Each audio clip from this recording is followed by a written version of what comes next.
My sister's words cut through the air like a blade. You didn't get in. They rejected you.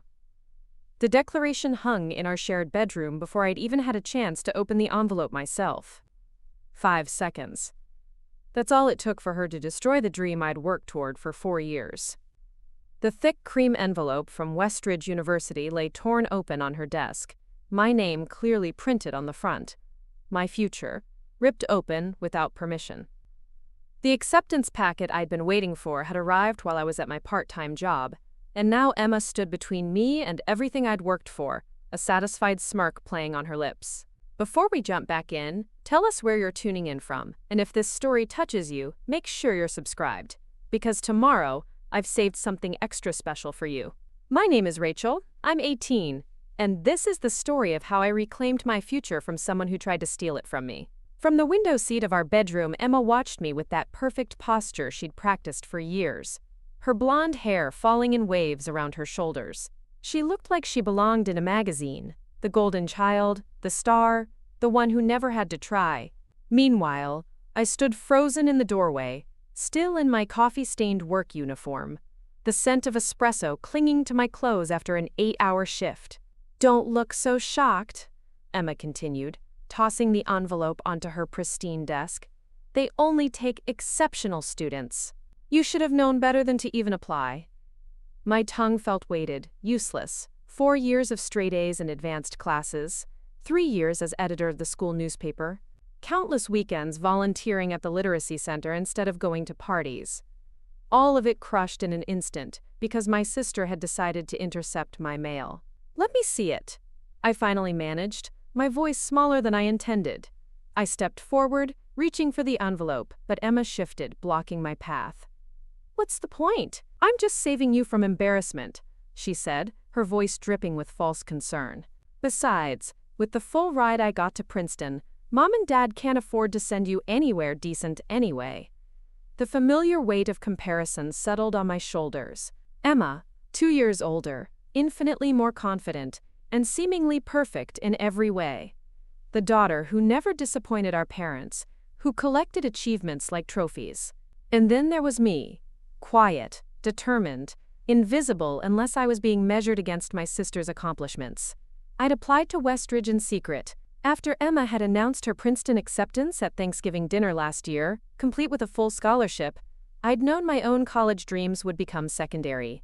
We'll figure something out for you next year, Rachel, Dad had said absently, already calculating how Emma's achievement would reflect on him at his next company dinner. So I'd stayed up late, working on applications while everyone slept. I'd written essays during lunch breaks, submitted forms from the public library computer. I'd earned this on my own, without family connections or parental guidance, and now Emma was telling me it had all been for nothing. I want to see the rejection letter myself, I insisted, pushing past her to grab the envelope. Inside, I found several sheets of paper and a smaller envelope, all of them crumpled as if hastily stuffed back in after being read. Emma lunged forward, trying to snatch them back. It doesn't matter, Rachel. Just accept that you're not good enough. Her words stung, but something didn't add up. Why was she so desperate to keep me from reading my own rejection letter? With shaking hands, I unfolded the top paper, smoothing out the creases Emma had made. Dear Ms. Rachel Bennett, congratulations! We are pleased to offer you admission to Westridge University's class of 2029. The words blurred as tears filled my eyes. Not tears of disappointment. Tears of vindication, of rage. You lied, I whispered, looking up at my sister whose face had gone pale. I got in. I got in! Emma crossed her arms, her expression hardening. So what? It doesn't matter, you can't go.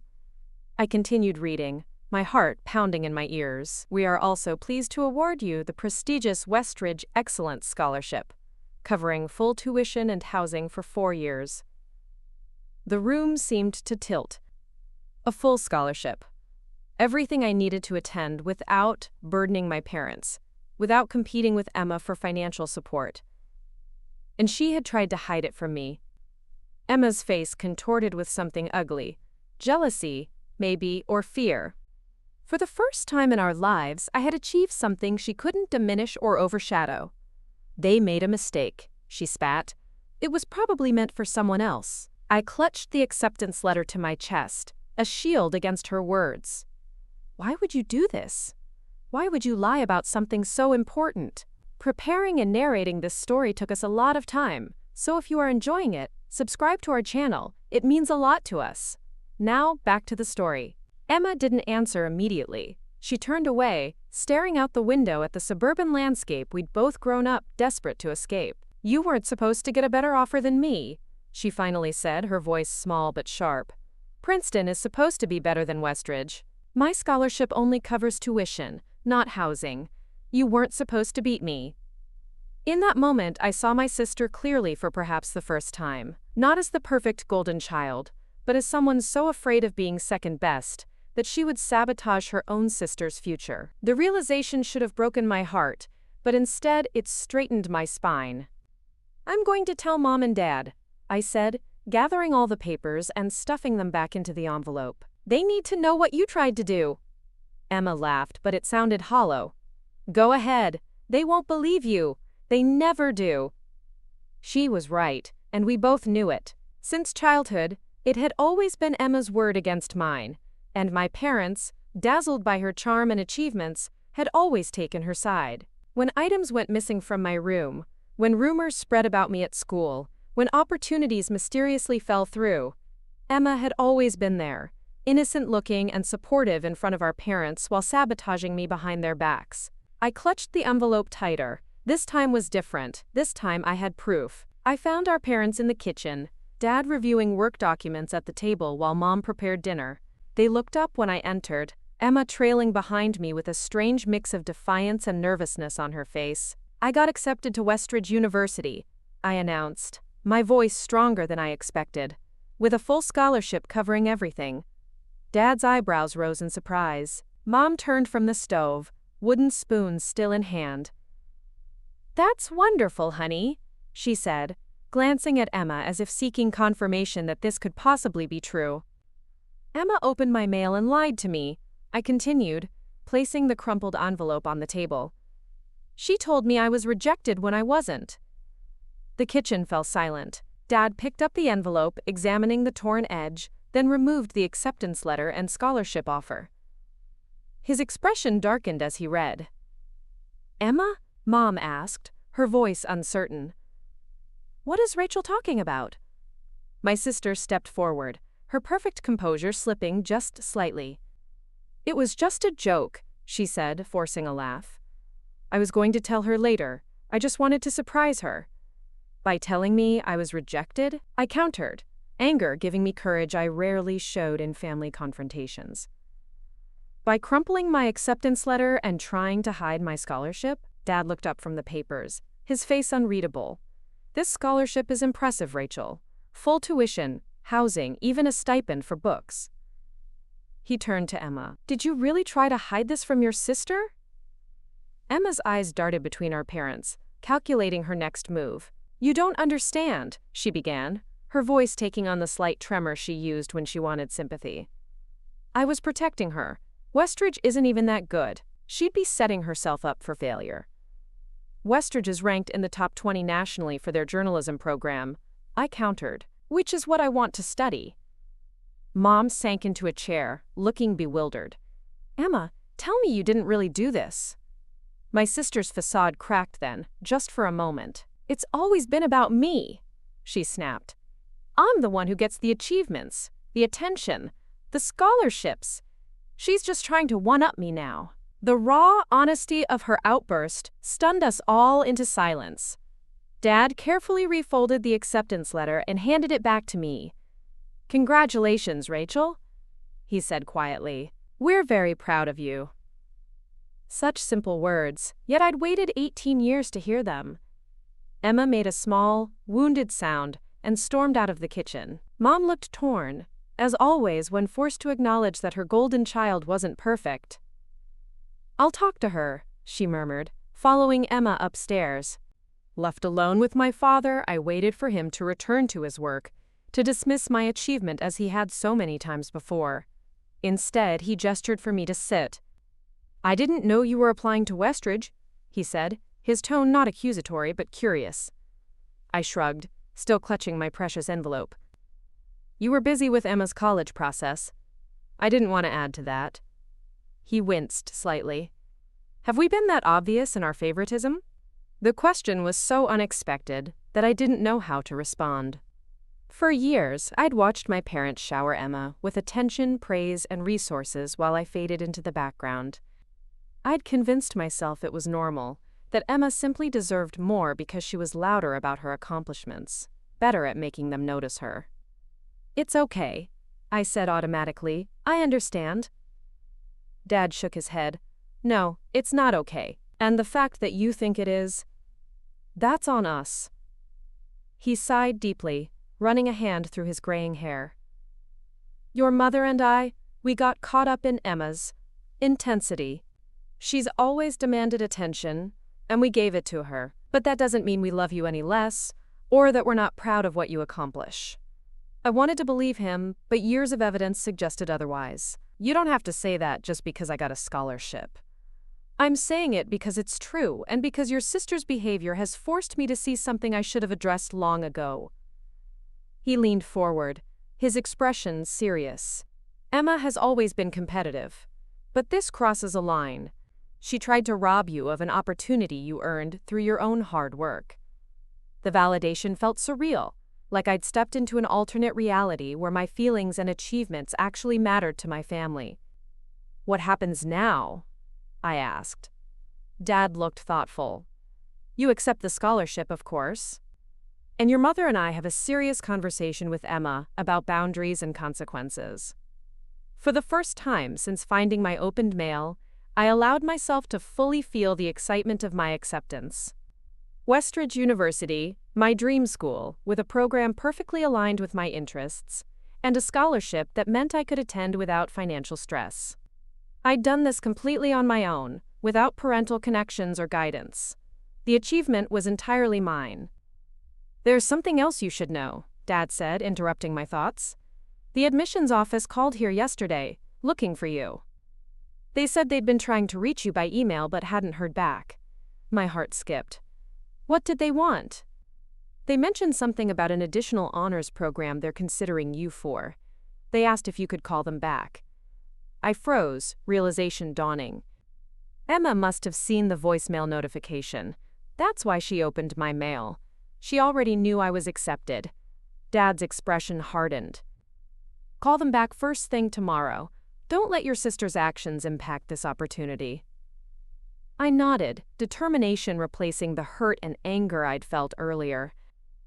Emma had tried to steal my moment, to erase my achievement, but she had failed. The truth had come to light. That evening, I sat on our small back porch, watching the sunset paint the sky in shades of orange and pink. The acceptance letter lay in my lap, still slightly wrinkled from Emma's attempt to hide it, but no less valuable.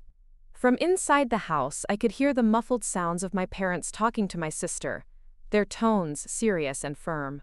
For the first time in years, I felt visible in my own family story. Not as Emma's shadow, not as the other daughter, but as Rachel accepted to a prestigious university on my own merits, worthy of recognition and celebration. My phone buzzed with a text from my best friend Mia. Did you hear anything from Westridge yet? I smiled, typing back. Not only did I get in, I got a full scholarship. Call me. There's drama you won't believe. As the last rays of sunlight disappeared beyond the horizon, I made a promise to myself. This was just the beginning. The future I'd worked so hard for was within reach, and no one, not even the sister who had tried to stand in my way, could take that from me now. Tomorrow, I would call the admissions office. Tomorrow, I would begin the next chapter of my story, one where I was the main character, not a supporting role in someone else's narrative. Tomorrow would be the first day of the future I had earned, one acceptance letter at a time. Morning light spilled through the curtains as I dialed the number for Westridge University's admissions office. My fingers trembled slightly, but my resolve was unshakable. After discovering Emma's betrayal yesterday, I'd barely slept, too consumed by a mix of emotions: anger at my sister, validation from my father's unexpected support, and nervous excitement about what this mysterious honors program might entail. Westridge University admissions, This is Director Harmon speaking. The direct line to the admissions director?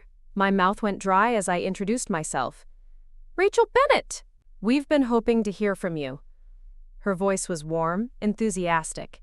Your application was exceptional, one of the strongest we've seen this year.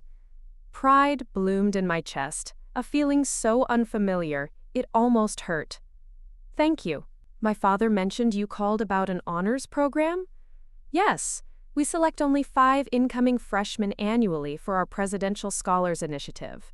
It includes advanced seminars, mentorship with industry leaders, and a guaranteed internship at the Washington Post during your junior year. The Washington Post. My dream workplace. The place where real change happened through powerful journalism. I gripped the phone tighter, afraid I might drop it. We need your answer by the end of the week. Director Harmon continued. The program begins with a summer orientation in June. Yes, I said immediately, then laughed at my own eagerness. I mean, I'd be honored to accept. After confirming details and answering my questions, Director Harmon paused. Rachel, I hope you don't mind my asking, but did you receive our materials yesterday? The courier service confirmed delivery. I hesitated, unsure how much to reveal about my family's dysfunction. There was a mix-up with the mail, but everything's sorted now. After hanging up, I sat on my bed, staring at the wall I shared with Emma's side of the room. She hadn't spoken to me since last night's confrontation, had even slept on the couch to avoid me. Part of me wanted to knock on her door, to try to understand why she'd gone so far to sabotage me. Another part wanted to celebrate my additional honor where she could hear me, a petty revenge for years of being overshadowed. I did neither. Instead, I got ready for school, tucking my acceptance letter and the honors program details safely into my backpack. Some victories didn't need to be flaunted, they just needed to be lived. At the breakfast table, Mom was unusually attentive, asking about my classes while avoiding any mention of college or scholarships. Dad nodded approvingly when I mentioned I'd called Westridge. Emma was conspicuously absent. She left early for study group. Mom explained when I glanced at the empty chair. The slight furrow in her brow suggested this was unusual. At school, news of my scholarship spread quickly. My closest friends celebrated with me at lunch, their genuine happiness a balm after yesterday's turmoil. A full ride to Westridge? That's incredible, Rachel, Mia exclaimed, drawing attention from nearby tables. I smiled, still getting used to being the center of positive attention. And they've selected me for a special honors program with only 5 students. Zach, who'd been my lab partner for 3 years, shook his head in admiration. I always knew you were the smartest person in our grade. Now everyone else will know it too. The compliments felt foreign but welcome. For years, I'd worked quietly, passionately, without recognition. My achievements had always been measured against Emma's, found wanting, and then dismissed. Now, for the first time, my efforts were being acknowledged on their own merits. As we left the cafeteria, a familiar figure blocked our path. Emma stood with her friends, senior girls who rarely acknowledged underclassmen like me. Her smile looked forced, her eyes too bright. Hey sis, everyone's talking about your scholarship. She threw an arm around my shoulders, squeezing a little too tightly. I'm so proud of you. I stiffened, confusion replacing my earlier contentment. This was not the Emma who had tried to hide my acceptance letter, who had raged about me trying to one-up her. Thanks, I replied cautiously, trying to extract myself from her grip. Emma held on, turning to address my friends. I knew she'd get in. I've been helping her with applications all year. Our little family genius, right? The blatant lie stunned me into silence. My friends exchanged uncomfortable glances, clearly sensing the tension beneath Emma's performative pride. Actually, I didn't know Rachel had applied to Westridge, Mia said carefully. She kept it pretty quiet. Emma's smile tightened almost imperceptibly. Well, we discussed it at home, of course. Family stuff, you know. Quote. Before I could contradict her, the bell rang, giving me an excuse to pull away. We should get to class. Emma finally released me, her perfect smile never wavering. Dinner at home tonight, okay? Mom wants to celebrate properly. As she walked away with her friends, I heard her saying, My sister's so brilliant, gets it from my side of the family. Mia waited until Emma was out of earshot before whispering, "What was that about? Yesterday you said she tried to hide your acceptance letter." I shook my head, equally baffled. "I don't know what game she's playing now." The rest of the school day passed in a blur of congratulations from teachers who had supported my quiet ambitions for years, and curious questions from classmates who had barely noticed me before. By the time the final bell rang, I felt emotionally drained from the sudden attention. As I gathered books from my locker, the journalism teacher, Ms. Patterson, approached. She had been my mentor since freshman year, encouraging my writing when no one else seemed to notice it. "Rachel, I heard the wonderful news." Her smile was genuine, her eyes bright with pride. "Westridge's journalism program is exactly where you belong." "Thank you for writing my recommendation letter," I said, suddenly emotional. "I wouldn't have gotten in without your support." Miss Patterson leaned against the lockers, her expression thoughtful. "You know, in 20 years of teaching, I've had many talented students. But talent only gets you so far without perseverance." She paused, choosing her words carefully. "What impresses me most about you isn't your natural ability, though you have plenty. It's your resilience. The way you keep going, keep improving, even when recognition doesn't come." Her words touched something deep inside me, a truth I hadn't fully acknowledged. While Emma had always chased accolades and validation, I had learned to find satisfaction in the work itself, in the quiet knowledge that I was getting better, regardless of whether anyone noticed. "That's what will serve you well at Westridge and beyond," Miss Patterson continued. "The ability to stay focused on your own path, even when others try to distract or discourage you." I wondered if she somehow knew about Emma's betrayal, about the years of living in my sister's shadow. Before I could ask, she smiled and added, "By the way, the school newspaper needs an article about your scholarship for next week's edition. Would you be comfortable with an interview?" The irony wasn't lost on me. After years of interviewing others for the paper, I would be the subject of a story. "Of course," I agreed, though it feels strange to be on the other side of the notebook. "Get used to it," Ms. Patterson said with a wink. "This is just the beginning of people wanting to hear your story." When I arrived home, the house smelled of my favorite foods: lasagna, garlic bread, the special tiramisu my mother made only for celebrations. In the dining room, the good china was set out, along with flowers and a small wrapped gift at my place. Mom emerged from the kitchen, wiping her hands on her apron. "There you are. I wanted everything to be perfect for your celebration dinner." The elaborate setup was usually reserved for Emma's achievements: dance recitals, debate championships, her Princeton acceptance. I couldn't remember the last time my accomplishments had warranted anything beyond a quick "good job" at the regular dinner table. "You didn't have to go to all this trouble," I said, setting down my backpack. Mom's expression grew serious. "Yes, we did. Your father and I. We've realized we haven't always given your achievements the recognition they deserve." She hesitated. "I hope it's not too late to start." The simple acknowledgement threatened to undo me. For years, I'd told myself I didn't need their validation, that I was pursuing my goals for myself alone. But hearing my mother admit their oversight, seeing her effort to make amends, it mattered more than I wanted to admit. Dad arrived home from work early, carrying a bouquet of sunflowers, my favorites, though I was surprised he remembered. "For our Westridge scholar," he announced, handing them to me with an awkward but genuine smile. Only Emma was missing. As we waited for her to join us, the atmosphere grew increasingly tense. Finally, Dad checked his watch and suggested we start without her. We were halfway through dinner, Mom and Dad asking enthusiastic questions about the honors program, when the front door slammed. Emma appeared in the dining room doorway, her expression stormy. "Started the celebration without me? How fitting." Her voice dripped with sarcasm as she surveyed the elaborate dinner, the flowers, the gift. Mom set down her fork. "Emma, we waited, but—" "Save it," Emma interrupted, her gaze fixed on me. "Enjoying your moment in the spotlight, Rachel? Soaking up all the attention?" The familiar sting of her resentment threatened to diminish my joy, just as it had countless times before. But something had shifted in me since yesterday. I refused to shrink again. "Yes, actually," I said calmly. I worked hard for this scholarship, and I'm proud of it. Emma laughed, a harsh sound without humor. Always the perfect, humble Rachel. Never demanding attention like mean old Emma, right? Just quietly achieving until everyone has no choice but to notice how amazing you are.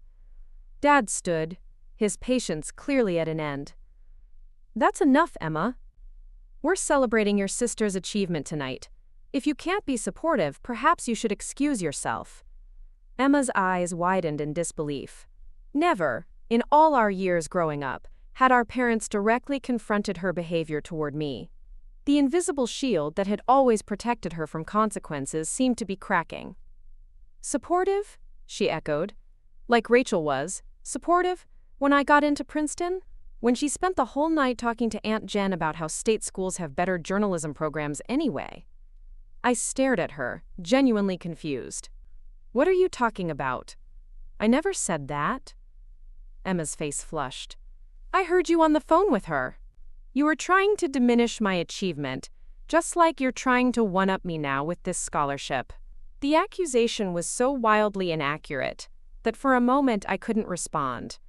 I had called our aunt after Emma's Princeton announcement, yes, but only to ask about affordable community colleges for myself, assuming my parents would put all their resources toward Emma's education. Emma, Mom said quietly, you know that's not true. Rachel has always supported your accomplishments. Perhaps too much, at the expense of pursuing recognition for her own. Emma's expression flickered, a moment of uncertainty before the anger returned. Of course you're all taking her side now. Perfect Rachel with her perfect scholarship. This isn't about sides, Dad interjected. It's about acknowledging that you did something wrong by hiding your sister's acceptance letter. And now, instead of apologizing, you're trying to make yourself the victim. The raw honesty of his assessment hung in the air between us. Emma looked from Dad to Mom, searching for the automatic defense she'd always received, the benefit of the doubt they'd always given her. Finding none, something crumpled in her expression. Without another word, she turned and stormed upstairs, the sound of her bedroom door slamming echoing through the house. An uncomfortable silence descended on the dining room. The celebration atmosphere had evaporated, replaced by the familiar tension that followed Emma's outbursts. I'm sorry, Rachel, Mom said finally. This evening was supposed to be about you. I pushed my lasagna around my plate, appetite gone. It's okay. I'm used to it. That's exactly the problem, Dad said, his voice heavy with regret. You shouldn't have to be used to having your moments overshadowed.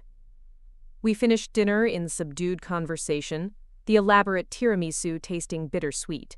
As we cleared the dishes, Dad handed me the small wrapped gift from my place setting. We got this for you yesterday, he explained. It's not much, but we thought it might be useful. Inside the box was a beautiful leather journal, my initials embossed in gold on the cover. Tucked inside was a fountain pen that looked both elegant and expensive. For your journalism career, Mom added, watching my face anxiously. We thought you could use it at Westridge, maybe for your first big story. The thoughtfulness of the gift, so perfectly aligned with my passion, brought tears to my eyes. Had they always seen me this clearly, understanding what mattered to me, even while their attention was directed elsewhere? Thank you, I managed, running my fingers over the soft leather. It's perfect. Later, alone in my room, I opened the journal to its first blank page. The paper was thick and creamy, inviting thoughtful words. What should be the first entry in this new chapter of my life? A soft knock interrupted my contemplation. To my surprise, Emma stood in the doorway, her earlier anger replaced by something more complex. A mixture of defiance and uncertainty. Can I come in? Quote, she asked, her voice lacking its usual confidence. I hesitated, then nodded, setting the journal aside. Emma entered but remained standing, arms crossed protectively over her chest. For a moment, neither of us spoke, the years of competition and resentment stretching between us like a vast, uncharted territory. Why did you do it? I finally asked, the question that had burned in me since I discovered her deception. Why try to hide my acceptance? Emma looked away, her gaze falling on the photographs on my desk. Mostly landscapes and candid shots of friends, in stark contrast to her wall of achievements and social media perfect poses. "I don't know," she said, then corrected herself. "No, that's not true. I do know." She took a deep breath. I was scared. Of all the explanations I'd imagined, fear hadn't been among them. Scared of what? Of not being special anymore. The admission seemed to cost her something, her voice smaller than I'd ever heard it. For as long as I can remember, I've been the successful one, the talented one. It's all I have. I stared at her, trying to reconcile this vulnerable version of Emma with the confident, sometimes cruel sister I'd grown up with. "That's not true. You have so much more than that." Emma laughed without humor. "Do I? Because it feels like, without my achievements, without being better than everyone else, better than you, I don't know who I am." The rawness of her confession stunned me. All these years, I'd envied her confidence, her seemingly effortless success, her place at the center of our family's attention. I'd never considered that her identity might be as fragile as the accolades she collected, that beneath the perfect exterior might be someone as insecure and uncertain as I often felt. "When I saw your acceptance letter," Emma continued, "when I realized you'd gotten a better scholarship than me, to a program that's actually ranked higher in your field than Princeton is in mine, it felt like you were taking the one thing that made me special. I wasn't trying to take anything from you," I said quietly. "I was just trying to build something for myself." Emma nodded, looking miserable. "I know that. Rationally, I know that. But in the moment, all I could think was that if you shined too brightly, no one would see me anymore." The irony of her words wasn't lost on me, how accurately they described my own experience growing up in her shadow. But instead of satisfaction, I felt an unexpected wave of compassion. How exhausting it must be to constantly perform, to measure your worth entirely by external validation. "I'm sorry," Emma said finally. "What I did was wrong. Unforgivable, probably." It would be easy to agree, to hold on to the justified anger I felt about her betrayal. But looking at my sister now, really seeing her, perhaps for the first time, I recognized something I hadn't before. We were more alike than different, both struggling to define ourselves in a world that constantly wanted to compare us. "It's not unforgivable," I said slowly, "but I need to know it won't happen again, that you'll let me have my own path, even if sometimes it intersects with or surpasses yours." Emma nodded, relief washing over her features. "I'm trying. I really am." She hesitated, then added, "Mom and Dad have never been this mad at me before." Dad said. "He said they've enabled my worst tendencies for years." I couldn't disagree with that assessment, but I kept the thought to myself. "The thing is," Emma continued, "he's right. I've gotten away with so much because I was the star. But that's not who I want to be anymore. Someone who steps on others to stay on top." Whether her epiphany would last beyond this moment of contrition remained to be seen. But the simple fact that she was here, apologizing, acknowledging her behavior, it was more than had ever happened in our 18 years as sisters. "So what now?" I asked. Emma shrugged, a surprisingly vulnerable gesture from someone who usually calculated her every move. "I don't know. Learn to be a better sister, I guess. Learn to be happy for you without making it about me." She managed a small, genuine smile. "Maybe start by hearing about this honors program you got into." It was a small olive branch, but a significant one. As I began to tell her about the Presidential Scholars Initiative, I felt something shift between us. Not a complete transformation, but a crack in the wall that had divided us for so long. A possibility that maybe, just maybe, there was room for both of us to succeed, to shine in our own distinct ways. The journal lay open on my bed, its first page still blank. But now I knew what words would begin this new chapter of my life. Not a story of betrayal and competition, but one of resilience, forgiveness, and the courage to claim my own path, regardless of who tried to stand in my way.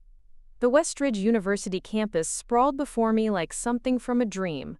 Historic brick buildings with gleaming windows, towering oak trees that had witnessed generations of students, and carefully manicured lawns where small groups gathered in animated conversation. 6 weeks had passed since the day Emma had tried to hide my acceptance letter. 6 weeks of gradual healing and unexpected growth for our entire family. Now, standing at the entrance to what would be my home for the next 4 years, I felt a rush of emotions so powerful I had to pause to catch my breath. "You okay?" My roommate-to-be, Jasmine, glanced at me with concern. We'd connected through the honors program group chat and decided to arrive for summer orientation together. Though we'd only met in person 3 hours ago when her flight landed, her steady presence already felt comforting. "Just taking it all in," I replied, adjusting the strap of my messenger bag, the new one my parents had given me as a going-away present, emblazoned with the Westridge crest. Jasmine nodded, understanding in her eyes. "First-generation college student here. I still can't believe I'm actually standing on this campus." I smiled, appreciating her candor. "I can't believe I almost didn't apply." As we made our way toward the Welcome Center, I couldn't help but reflect on the journey that had brought me here. Not just the academic achievements, the late-night studying, or the carefully crafted application essays, but the emotional growth that had happened since that fateful day when Emma's betrayal had forced our family to confront years of unbalanced dynamics. The changes hadn't been immediate or perfect. There had been more arguments, more tears, more uncomfortable conversations. But slowly, something had shifted. My parents had begun making conscious efforts to recognize my accomplishments without comparison. Emma had started therapy, reluctantly at first, then with growing commitment, as she began to understand how her self-worth had become dangerously entangled with external validation. And I had found my voice, not just in my writing, which had always been strong, but in my daily life. I had started speaking up, claiming space, refusing to minimize my achievements or my struggles. The quiet girl who had accepted being overlooked was gradually being replaced by someone who knew her own value. "Rachel Bennett?" A woman with a clipboard approached, smiling warmly. "I'm Professor Winters, faculty advisor for the Presidential Scholars. We've been eager to meet you." A surge of pride replaced my momentary nervousness. "Thank you for selecting me for the program. I still can't believe I'm one of only 5 students chosen." Professor Winters smiled. "Your application essay on the ethical responsibilities of journalism in the digital age was extraordinary. Director Harmon and I both agreed it showed not just intelligence, but a rare moral clarity." Her praise warmed me as we followed her into the Welcome Center, where the other presidential scholars were gathering. As introductions began, I noticed my phone lighting up with a text. "Emma. Settled in yet? Dad's driving me crazy asking if you've arrived safely." I smiled at the message, appreciating both its normalcy and what it represented. My sister making an effort to connect without competition. My father showing concern for my well-being. I quickly typed back, "Just arrived. Campus is beautiful. Tell Dad I'm fine." 3 dots appeared as Emma typed her response. "He says to call tonight. Also, I may have stolen your blue sweater before you left. Sorry, not sorry." I laughed softly. Some things hadn't changed entirely, but the teasing felt lighter now, less laden with hidden resentments. "Friend from home?" Jasmine asked as I put my phone away. "My sister," I replied, realizing how strange it felt to say those words without the undercurrent of tension that had always accompanied them. Professor Winters clapped her hands for attention. "Welcome, Presidential Scholars! Before we begin our campus tour, I'd like to share some exciting news. This year, for the first time, one of you will be selected to accompany our journalism department to the National Media Conference in New York this September." A murmur of excitement rippled through our small group. The National Media Conference was legendary, a gathering of the most influential journalists, editors, and media executives in the country. "The selection will be based on a piece you'll write during orientation," Professor Winters continued. "A profile of someone who has significantly impacted your journey to Westridge." My mind immediately filled with possibilities. Miss Patterson, who had encouraged my writing when no one else noticed it. Director Harmon, who had championed my application. Or perhaps someone less obvious. The librarian who had let me use the computers after hours to work on applications. Or the coffee shop manager who had adjusted my work schedule to accommodate study sessions. As we began our tour of the campus, I found myself drawn to the imposing brick building that housed the journalism department. Through its windows, I could see walls lined with framed front pages from historic moments, glass cases displaying vintage cameras and printing equipment, and a modern newsroom where student journalists worked at sleek computer stations. "This is where you'll spend most of your time," Professor Winters said, noting my interest. "The Westridge Daily has won the Collegiate Journalism Award 3 years running." I imagined myself working in that newsroom, contributing to that legacy of excellence. For so long, my dreams had been kept small, contained by the shadow of Emma's larger-than-life ambitions.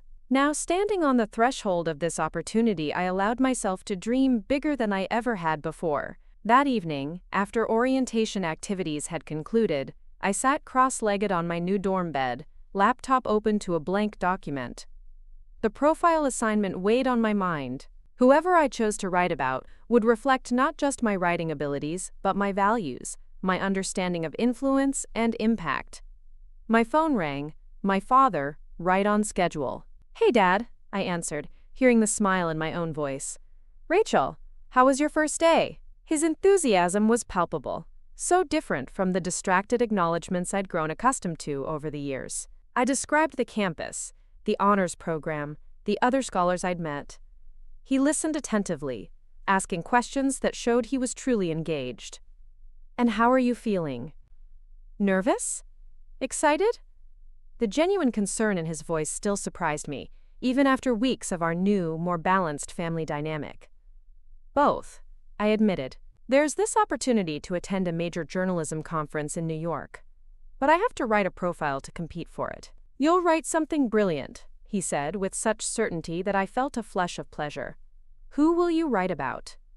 The question echoed my earlier thoughts. "Someone who impacted my journey to Westridge." "I'm still deciding."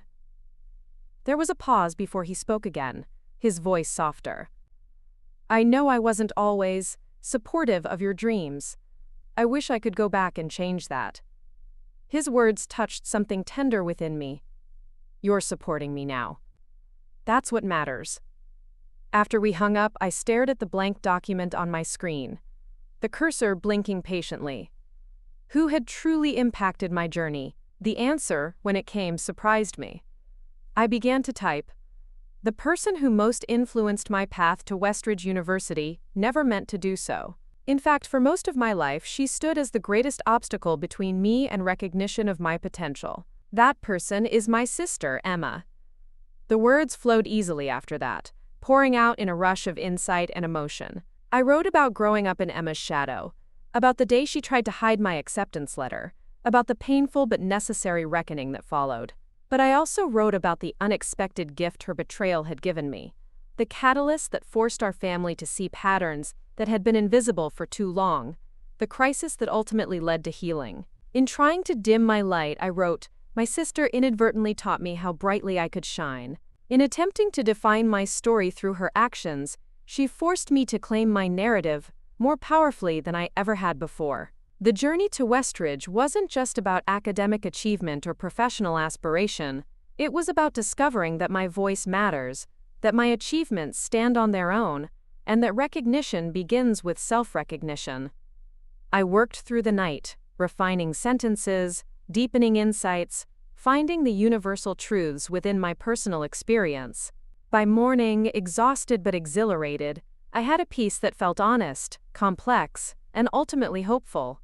Submitting it to Professor Winters felt like sending a piece of my heart into the world, vulnerable but necessary. The next few days passed in a blur of orientation activities, getting to know my fellow scholars, and exploring the campus that would be my home. I tried not to think about the profile or the competition, focusing instead on the present moment, on the joy of being exactly where I was meant to be. A week later, as the presidential scholars gathered for breakfast in the faculty dining room, Professor Winters entered holding a stack of papers. "Your profiles were all exceptional," she began, her gaze moving around our small circle. Each one demonstrated not just writing skill, but personal insight and emotional intelligence. My heart raced, hope and anxiety mingling in my chest. The selection committee was particularly moved by one profile. Professor Winters continued, a piece that explored how adversity and betrayal can become catalysts for growth, how the people who challenge us most can ultimately lead us to our greatest strengths. Her eyes met mine, and I knew before she said my name. Rachel Bennett, we'd like you to represent Westridge at the National Media Conference in September. The room erupted in congratulatory applause. Jasmine squeezed my hand under the table, grinning. Professor Winters handed me a folder containing conference details, her expression warm with approval. Your piece will be published in the first fall edition of the Westridge Daily, she added. It's the kind of honest, transformative writing we hope to nurture here. Stunned, I accepted the folder with trembling hands. Thank you, I managed, my voice thick with emotion. This opportunity means everything to me. Later, alone in my dorm room, I called home with the news. Mom answered, and I could hear her calling for Dad and Emma to pick up the other extensions. A family conference call, a new tradition we'd started in recent weeks. I'm going to the National Media Conference, I announced once everyone was on the line. They chose my profile. Mom's exclamations of pride. Dad's enthusiastic questions about the conference. These were expected, part of our new normal. But it was Emma's response that caught me off guard. What was your profile about? She asked, her voice carrying none of the tension or competitiveness that would have been inevitable just weeks ago. I hesitated, suddenly uncertain. It was about you, actually. About us. About how trying to hide my acceptance letter ended up changing everything. The silence that followed felt endless. I held my breath, wondering if I'd gone too far, if the fragile peace between us would shatter. Can I read it? Emma finally asked, her voice smaller than usual. It's being published in the school paper. I'll send you a link when it comes out. I paused, then added, Are you okay with that? With me writing about what happened? Another pause, this one briefer. Yes, Emma said, and I could hear the effort behind her calm tone. It's your story to tell. Those 5 words, it's your story to tell, represented a profound shift in our relationship. For years, Emma had controlled the narrative, positioning herself as the star while relegating me to a supporting role. Now she was acknowledging my right to my own perspective, my own voice. Thank you, I said simply. After the call ended, I sat by my dorm room window, watching students crisscross the courtyard below. Some walked purposefully, others lounged on benches, all of them writing their own stories, navigating their own journeys. For the first time, I felt fully present in my own narrative, not as Emma's sister or my parents' second daughter, but as Rachel Bennett, presidential scholar, future journalist, a person of value and purpose. My phone buzzed with a text from Emma. I've been thinking, what if I came to New York when you're there for the conference? We could explore the city together afterward, if you want to. The suggestion surprised me, not just the idea itself, but what it represented.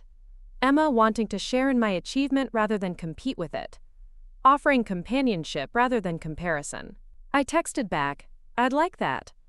3 months ago, I couldn't have imagined standing where I was now, not just physically at Westridge, but emotionally, in a place of strength and clarity. The journey hadn't been easy. The betrayal had cut deep, forcing me to confront not just my sister's actions, but my own complicity in staying small, in accepting less than I deserved. The path forward wouldn't be perfect either. Old patterns didn't disappear overnight. Emma would still struggle with her need for validation. My parents would still sometimes fall into familiar dynamics. And I would still have moments of doubt, of wondering if I truly belonged in this world of achievement and recognition. But something fundamental had changed. I had changed. I had learned that sometimes the greatest obstacles to our success aren't external circumstances, but the limiting beliefs we internalize about our own worth. I had discovered that speaking your truth, claiming your space, and believing in your value aren't acts of selfishness, but of necessary self-preservation. Most importantly, I had realized that every betrayal carries within it the seed of transformation. If we have the courage to learn its lessons, to use its pain as fuel for growth rather than bitterness. As summer orientation drew to a close and the full student body began arriving on campus, I felt a sense of anticipation unlike anything I'd experienced before. The future stretched before me, not as a shadow of someone else's achievements, but as a canvas for my own dreams. My own voice, my own unique contribution to the world. The scholarship that Emma had tried to hide from me had become so much more than financial support or academic recognition. It had become the key that unlocked a new version of myself, one who refused to be diminished, who knew her worth, who understood that sometimes the greatest act of courage is simply claiming the life you've earned through your own hard work and talent. One afternoon in late August, just before regular classes began, I received an email notification that the fall edition of the Westridge Daily had been published online. My profile was the featured piece, accompanied by a photograph of me on campus, looking directly into the camera with a confidence I was still getting used to. I forwarded the link to my family with a simple message: my first published piece at Westridge. Emma replied almost immediately, "Just read it, it's brilliant."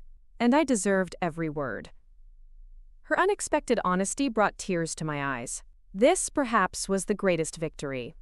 Not the scholarship, not the honors program, not even the upcoming conference, but the fact that truth, once spoken, had created space for healing I hadn't thought possible. That evening, I walked across campus to the journalism building, where the staff of the Westridge Daily was holding their first meeting of the semester. As a presidential scholar, I had an automatic position on the editorial team, but I felt the familiar flutter of nerves as I approached the door. Professor Winters was there, greeting students as they entered. She smiled when she saw me, gesturing me forward. "Rachel, perfect timing. I was just about to introduce our newest star writer to the team." She placed a hand on my shoulder, turning to address the room. "Everyone, this is Rachel Bennett, author of our most read online piece this week, and our representative at the National Media Conference next month." As students turned to greet me, as hands reached out to shake mine, as voices expressed admiration for my writing, I felt something settle within me, a sense of belonging, of rightness, of being exactly where I was meant to be. I had arrived at Westridge because I refused to let someone else's insecurity determine my future. I had claimed my place because I finally understood that I deserved it.